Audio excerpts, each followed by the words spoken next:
Hello guys! Isang mapagpalang araw po sa ating lahat. Good day po, welcome po sa aking munting channel, Mama Dang Vlog. So ayan, for today's video guys is ipapakita ko lang sa inyo yung bakang inaalagaan ko. Siya po ay si Takya at 3 months old po siyang buntis. So ayan, December 28 kasi siya na pasampahan. So ngayon is March na. So ano na yan, 3 months na po. At sa mga hindi po nakakaalam, yung baka po is parang tao.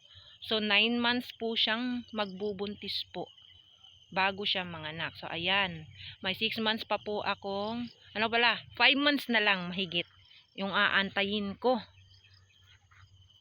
Medyo matagal-tagal pa po, pero wag natin masyadong isipin. Kasi mababagot ka lang yan kapag iniisip mo. Enjoy mo lang yung trabaho, ganyan, yung ginagawa mo, pag-aalaga sa hayop, at madali lang sa bigla ka na magsasabi ba na, uy, nanganak na yung alaga ko. Madali lang ganun, 'di ba? Madali lang lilipas yung panahon kapag hindi mo masyadong iniisip. So ayan guys, enjoy lang, enjoy, and mahalin mo yung alaga mo para bigyan ka ng healthy na anak. So ayan, diba? Oo. Ito na yung bakang nung unang dumating sa akin is ay nako, ito yung alaga kong makulit. Sabi ko, mauna ka na, sumunod ka pa talaga dito. Oy, hindi lang pala ikaw, Doti, pati pala si Pat. O yan, si Doti at saka si Pat is sumunod sa akin. Itong mga alaga kong kambing guys is hindi umuwi kapag hindi ako umuwi. Ganyan sila kaingay. O bakit mga anak? O, uwi na ako ngayon. Tapusin ko lang tong vlog ko. O nga, wait nga. So ayan guys. So, yan na yung Takya ko guys. Sa mga nakakita dati ng mga uploads ko tungkol sa kanya, lalo na yung una siyang dating sa akin, kung gaano siya kapayat at napakadami ng kuto. Ito na po si Takya ngayon guys. So, ayan big tummy na si Takya girl. 3 months na kasi siyang buntis. So, ayan.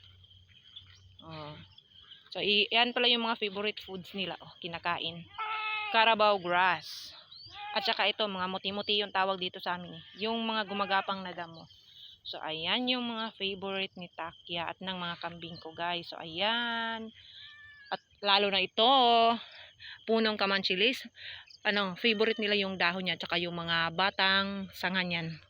So, ayan. Dahil sinundan na ako ng mga alaga akong kambing, guys. At kinukulit na nila akong umuwi kasi hapon na.